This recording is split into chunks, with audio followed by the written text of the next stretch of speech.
Okay,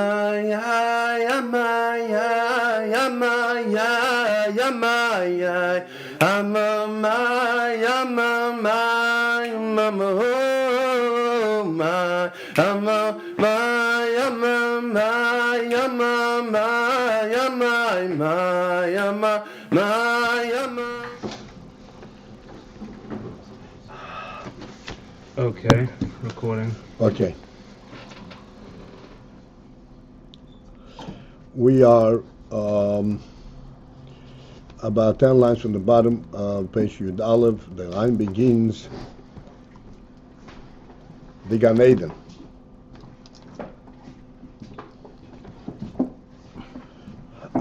There are two Gan Edens, one up below the other, and we're on the second one. The top one is Hagan Eden, and the second one is the Gan Eden, and that's where we're up to.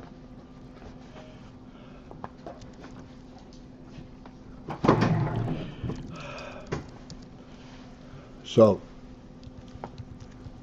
the Aveda of Torah, Derech HaTorah, Milmato L'maylo, by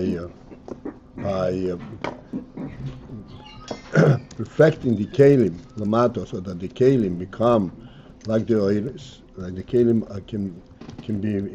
can be eligible to receive the Etzem Ha'oir, Oir that's L'maylo mi Slapshus B'Kelim. And as a result of that, there is the Hamshocha of Atzma Shem Ad. This is the Oir, and this is the Oir Gil the Gan Eden. Because it says the Gan Eden is a Gil of Atzilus, even though it's in Bri and Asi, as we discussed. But nevertheless, in Gan Eden, there is the Hasaga in a Mahus Mamosh, not in the Mitzias, as we discussed last night, but in a Mahus. And therefore, the Gil, the Gan Eden, who shaloi kefi seder ha'hishtalshus. The Gan Eden defines the seder ha'hishtalshus.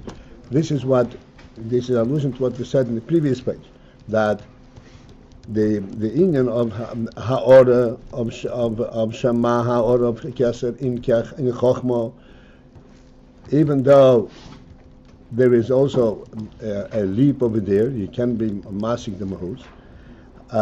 But nevertheless, it's still considered, you say that Ishtalshus, because it does not, as we said, it does not transform, it does not negate the Metzias of the Kelim. But here, the Gil Gan Eden, which is Asogas HaMahus, Kelim cannot relate to the Mahus Ha'ir, only to the Metzias. If there is Asogas HaMahus, means that the Kelim is completely transformed and becomes like the oil itself, and therefore this is shaloi kefi seder hishtalshus. Because as we explained, what is the principle of seder hishtalshus? That there is a chaining down, but as much as it's changing down, each level, each mitzius retains its own presence. When you say that a certain keli loses its presence and becomes like the oil, that means that this is not seder hishtalshus. There's no longer this worldly creation. Now we continue on. V'zeh inyan, and thus this is what's expressed in the principle deracheho darchei noyam.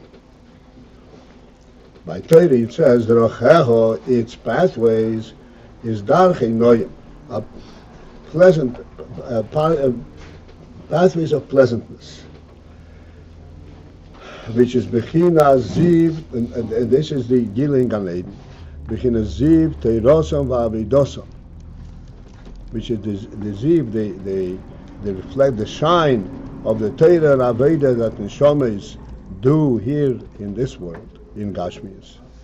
Tainug haneshamas, and ultimately that translates in noyam, in pleasant, as the tainug of the neshamas, mibchinas noyam avaya. The tainug of the neshamas, that what the neshamas have the asogas hamahus, which is the noyam havaya, the pleasantness of havaya itself, not kelim. Okay, so now we've explained the Ninyan, the meaning of the word derech HaTorah. Essentially, what we have concluded from different angles and different approaches, that the derech HaTorah is that provides the pathway for the hamshacha of Oir Liki, of Oir Havaya, to the point where that elevates and completely transforms the Metzius of the Keli. This is HaTorah. As we explain all the time, that Torah defies the Metzius of the world and completely elevates it. Now we need to further understand what the Pasuk says right after that. It says,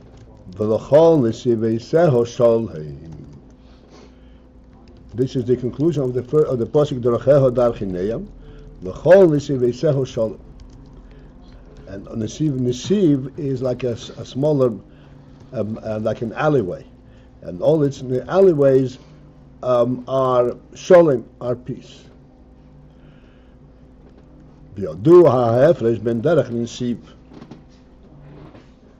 difference between Derech and Nesiv is known from the following description. The Derech hu Derech Rochiv. That Derech means a broad roadway. On the Nesiv hu Shvil Kotzer. Nesiv refers to Shvil Kotzer, a narrow alleyway. Ukmei Shvil HaYochid, Shvil HaRabim, and Mishnah Perigimul the Peah. As the Mishnah refers to the Shvil HaYochid and Shvil HaRabim. That Shvil HaYochid means the Shvil that is made for the use of for a private Shvil, a private passageway. Shvil HaRabim is a passageway for the many, for the public. So in the Pirush HaRav, and the Rav over there explains in the Mishnah, Shvil Zuter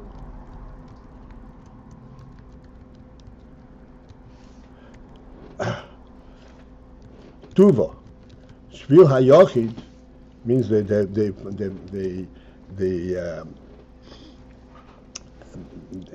passageway for the Yochid. How do you describe it? What qualifies it as exclusively Shvil HaYochid, not for the Rabbi? Shvil, that's a Shvil Zuta Tuva, it's very small. And how small? How do you describe that smallness? The Shokil Karo or Maniach Karo. That he only has the room to play for 1 foot, for 1 step, one leg width. So therefore, how do you walk it? You put 1 foot in front of the other. You put 1 foot, you lift 1 foot and put that foot down and then lift the other foot. In other words, there is no room to keep both feet next to each other. It is like tightrope walking.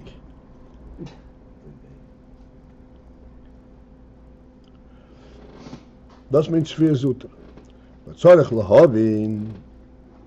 So now we need to understand. The Pshat Nesiv means a narrow pathway. Now we need to understand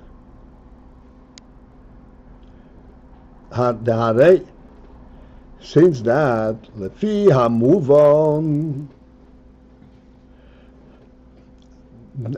according to what would be understood, so to speak, by looking at the Pasuk superficially, it would be understood that Masha Kosa v'chol Shalom.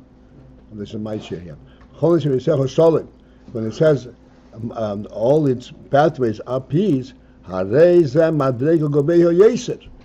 it would be a higher madrega than Masha Kosa koidem from what it says before that. That it's drachim, it's roadways, achineim in derech is pleasant, because this is second.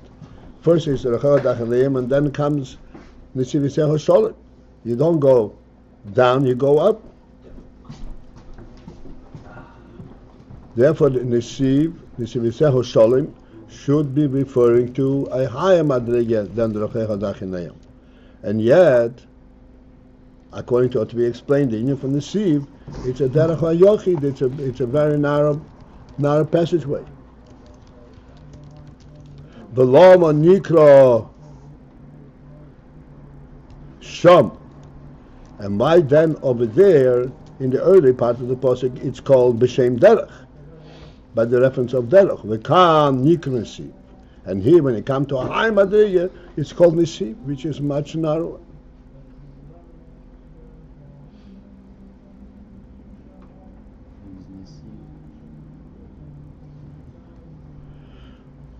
ובצורך, ובכלולוס צריך לימר, I guess. It's not צריך להבין. ובכלולוס צריך לימר. In general, in explaining this passage, we have to say the Masha Kosev v'chol nesivisecho shalim, the nesivis hu inyan v'nohal yoytzei mei Eden al hashkes es hagon. That this refers to what the pasuk says. Doesn't say es hagon. Es hagon? Is it a mistake? Oh yeah, the pasuk says es hagon. Nor yoytzei mei Eden al hashkes es hagon, that a river comes forth from Eden to water the gun, the garden. The mash, because of the because as we explained before, this, but the pasuk said the Racheho Dachineyam, Zeho Hagilo the Gan Eden. This is the Giloi that is in Gan Eden. Umasha Koso B'chol Nisiviseho Sholoi. So therefore, the Nisiv, this is a higher in Yehu B'chinis HaNohar Sheyetze MeYeden. This is Nohar that comes forth from Eden. She'al Nohar Zeh Ne'emar. In referring to this Nohar, it says, Hinini Noite Eleho Kenohar Sholem. Here I shall turn to it Kenohar Sholem, like the river of peace.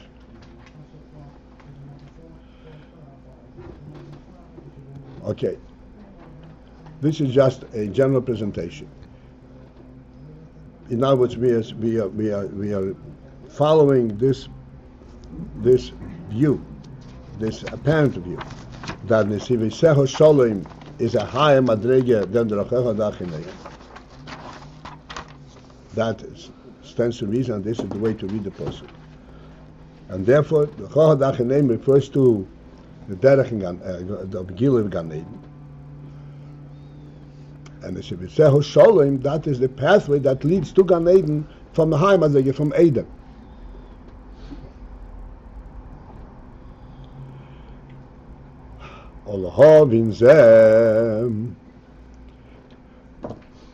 And thus, to understand this in what is Gan Eden, what is this Nohar Yetze MeYeden Hashkes Zagon, Yesh Lahagde Mashakosov. We should first discuss what it says in the pasuk V'achayos Rotze V'Shev.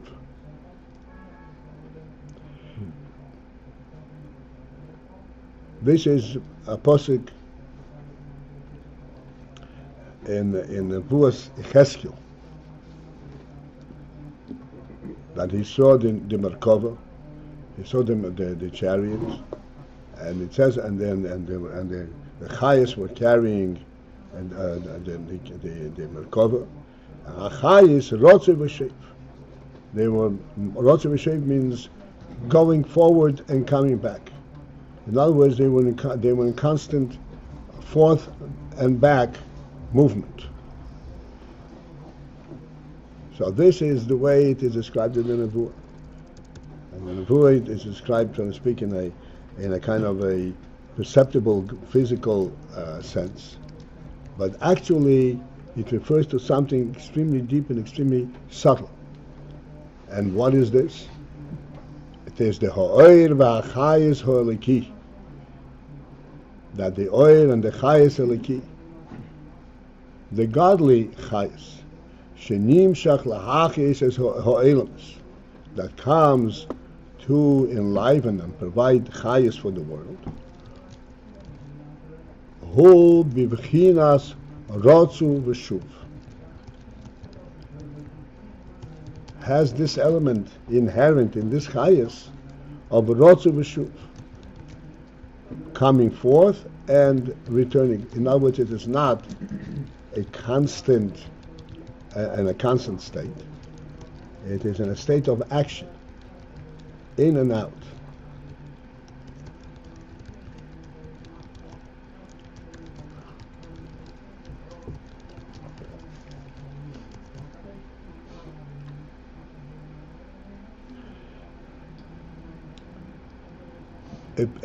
In principle, this chayas rotzu v'shuv lachis o'elamus,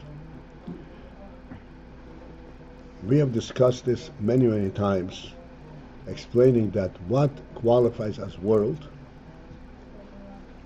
the principle of world is zman u'mokum. Zman means that there's a over there's a past, a present, and a future, which means it is not a constant, a simple constancy, but there is an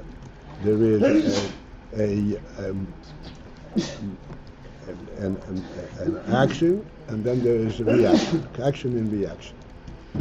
And we explained many times that even that which appears to us as being constant, like we said in re'iyo, in sight,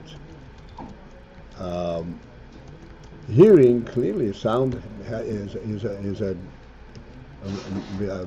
a constant movement, and you hear it and you don't hear it. Inside there appears to be sound, and appears to be a constancy, but in reality, sight is not constancy. If it were constant, then it would not be able to be. We would not be able to process sight. Just like in Chokhmah, sight also there is the Ayin that we see, and we see and we don't see. Like in sight, we have the ability to close our eyes and not to see. This is what gives it a worldly presence. That which is constant, which is a simple reality, is not part of the world. This is higher than the world. This is why we talk about the nefesh. So we discussed many times in nefesh there are the koiches makifim of oineg and rotzen, and then there is the koiches pnimim of seichel and midas. And whenever we refer to koiches and nefesh, we begin from seichel and midas. Why not from the koiches of rotzen and oineg? And the answer is that rotzen and oineg are not koiches. Rotzen and oineg is just the presence of the nefesh. There is no rotzu b'shuv, there is no time element in rotzen and oineg. Rotzen is constant and oineg is a constant. So this is what he's saying, that the chayas that nimshach lo oil lo meis, is b'bchinot rotzu b'shuv, has an inherent b'chinot b'shuv, whether it is perceptible or not is not material. The point is that this is how the chayas is. And like we explained, in sight, for instance, it may not be perceptible. That is, however, the experience of sight. When we see an object and we continue to see it more than 1 second, we're seeing it again. It is not the same sighting that was a second ago. It's a rotzu b'shuv. Ukmei chayes hanefesh el hachis haguf. Just as in the chayes hanefesh that gives chayes to the guf. It has to be, since it gives chayes to the guf. The guf cannot relate to chayes hanefesh per se. In other words, the chayes hanefesh, the way the nefesh itself has it. It has to be affected by the chayes. In order to be affected by the chayes, it has to sense that there is something coming in. And therefore, there it is tamid b'rotzu b'shuv. It is constantly b'rotzu b'shuv. In a state of rotzu means running forth, coming out from the nefesh into the guf, and shuv and reverting back to the nefesh.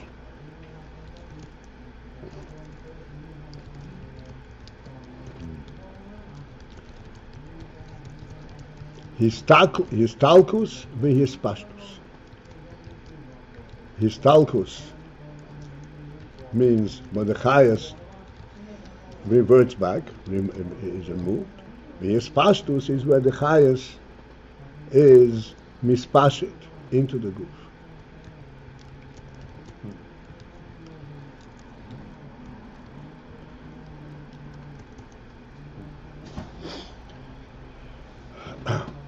The hu inyan, which is also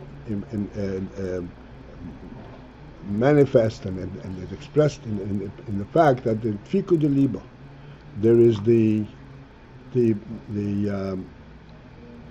pulse, the movement of the heart, the pumping of the heart, the Beis noise that also consists of two movements, in and out. And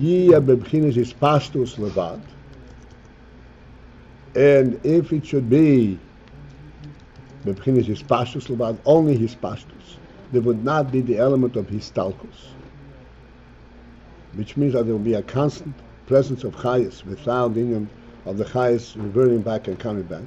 Lo chayas, then the chayas would not be. Kim tzorech liyos. Rather, it has to be histalkus v'hispashtus. Removing, reverting, and vispashtus and coming forth. V'kasher mistalek v'oyle b'mkoyle. Because when the chayas is removed, v'oyle b'mkoyle, and it rises to its source, mischadesh hachayas, v'zeh, the chayas is rejuvenated with this V-inclusion, and then when it's mispashet again, it comes forth again. Nimsha chayus chodush, a new chayus is drawn. Lahachayois, that to give life to the body.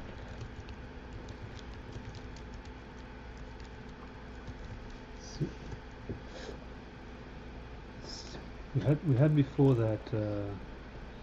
Seems like we heard before the opposite, namely that chayas is a constant, and if you imagine chayas not imbuing the body for one moment, the body starts to, you see it's nothing.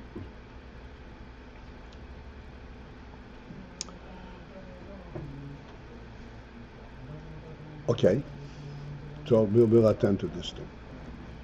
Let me first discuss this a little bit more in our terms.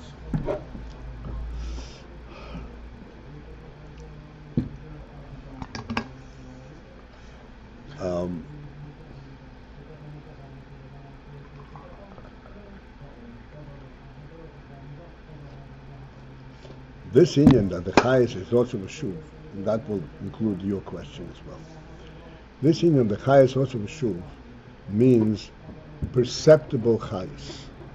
Chayas that the goof actually recognizes and experiences. We'll go back to the very fundamental Indian that we discuss all the time. That, for example, that knowledge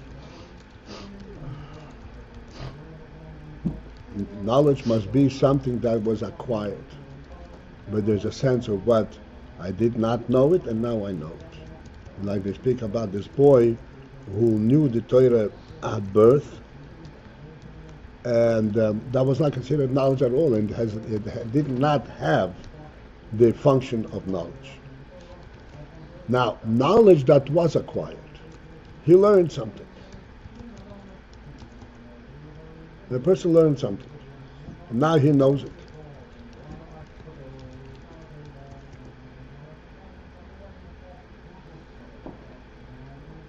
Now we need to focus in and understand and I actually sense what actually is that experience of knowing something. The truth is, just as in the first time, when a person first acquired this knowledge, he had to apply his insight, his seichel, to be able to relate to this concept. And because he was able to apply his seichel to this concept, this is how he was able to acquire it, to relate to it. Which means, as we always explain, that the real acquisition of seichel is not the process of acquisition. In other words, I heard it, therefore I know it. No. You heard it, and therefore that arouses in you the sense of this seichel. How this seichel, it makes sense. And that's how you acquire it. Without arousing, without touching the etzem ha-seichel, then it's not seichel at all, and it's not knowledge.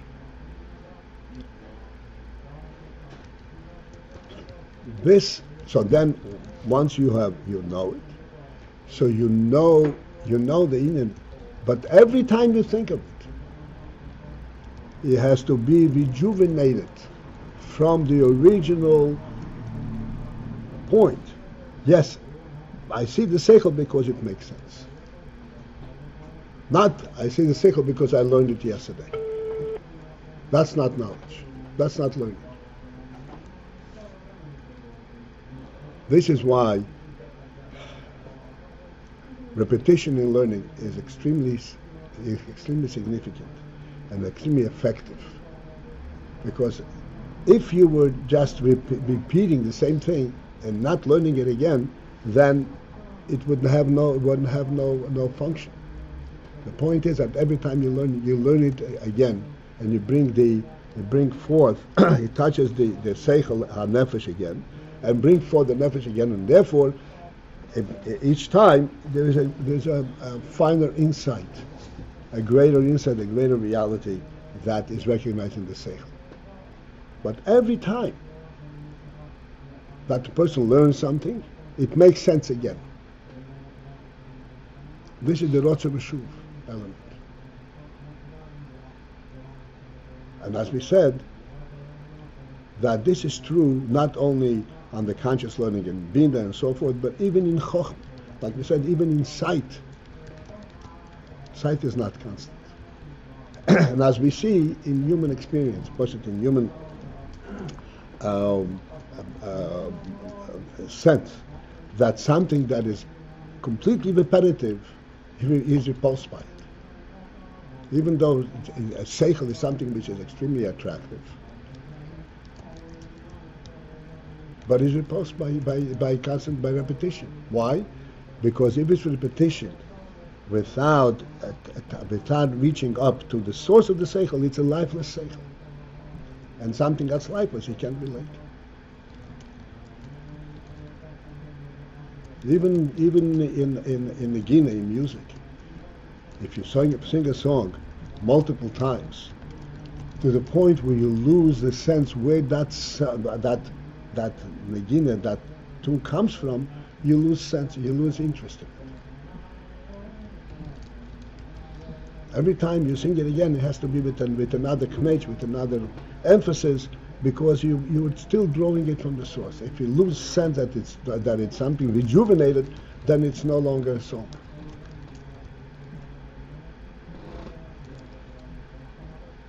This is the highest. Huh? I don't understand what you just said. Can you repeat that? If it's rejuvenated, it's not a song? Mm-hmm. If it's not rejuvenated. Oh, it's not.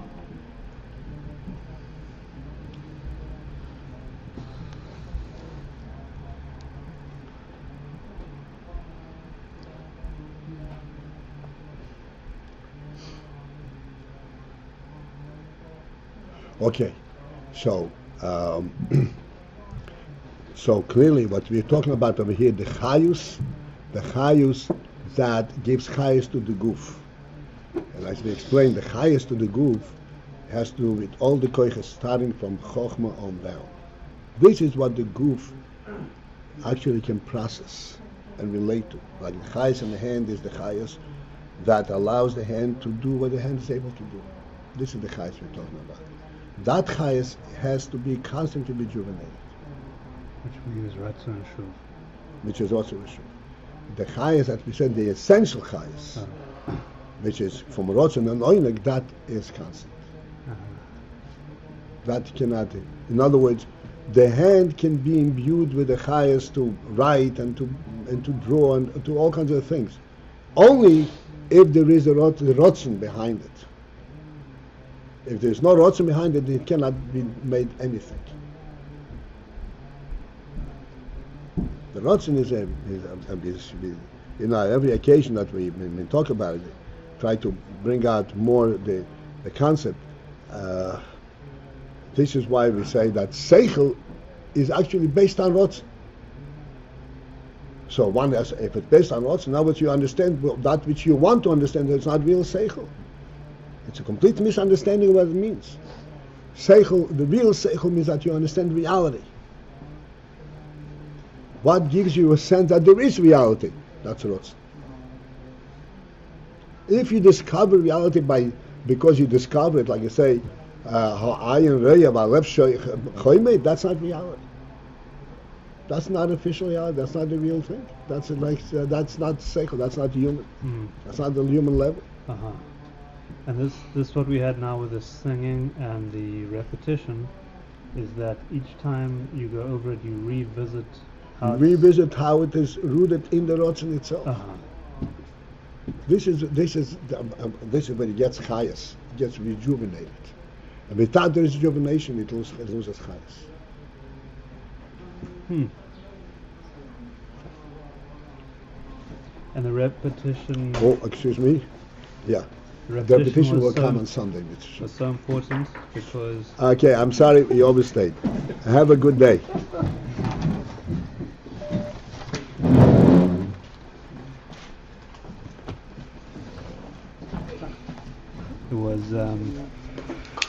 It was so important because it was what? Why was the repetition so important? If you have it you have the seichel, it's rooted in the Ratzon, so end of story. What's the repetition doing?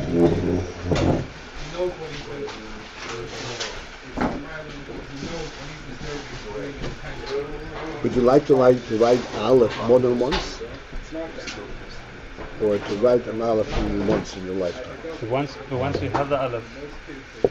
Every time you write the Aleph, there has to be a living Aleph. It's not repetition for its own sake. Well, it is for the sake of learning it. Right. And the truth is, this is how it actually improves it. Okay.